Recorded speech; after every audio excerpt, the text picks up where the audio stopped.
take this thing off. I not only have an R by my name on the general election ballot, I'm a conservative Republican. My conservative credentials, I'd say, are hardly to be questioned.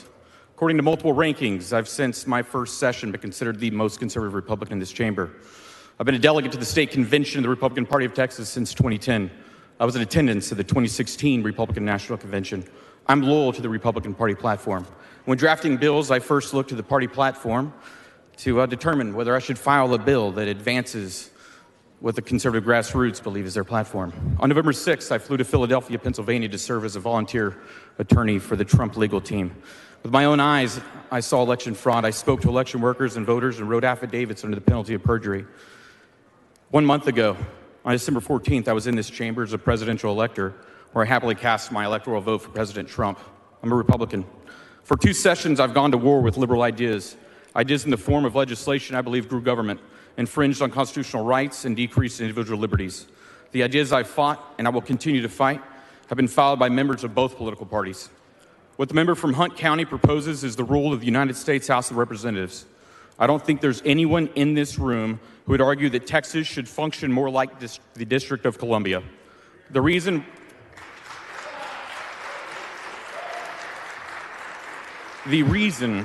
why the Texas House works so well is because we don't operate like the federal government. In the U.S. House, the majority party runs the show, and no member of the minority party is given a committee chairmanship. There are 83 Republicans in this chamber, some of whom vote more like members of the other party, in my opinion. For Pete's sakes, just yesterday, 10 Republicans joined Democrats and voted to impeach President Donald Trump. Similarly, there are members of the minority party in this chamber whom I believe vote more conservatively than some of the majority party. I cannot vote for this amendment, not because I support the values of the Democrat Party, not because I disagree with the concept found in this amendment. I cannot support this amendment because the amendment takes us one step closer to looking like Washington, D.C.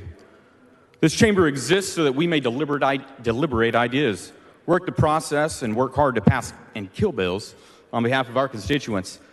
We don't need to have a Republican-only chairs to do that. We never had in the past. We don't need them now.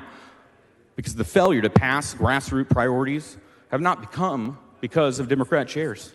It's happened, in my opinion, because the majority party has not often acted like Republicans. To be honest, there's a lot of my Democrat colleagues here that I'd much rather have chairing certain committees than some of my Republican colleagues.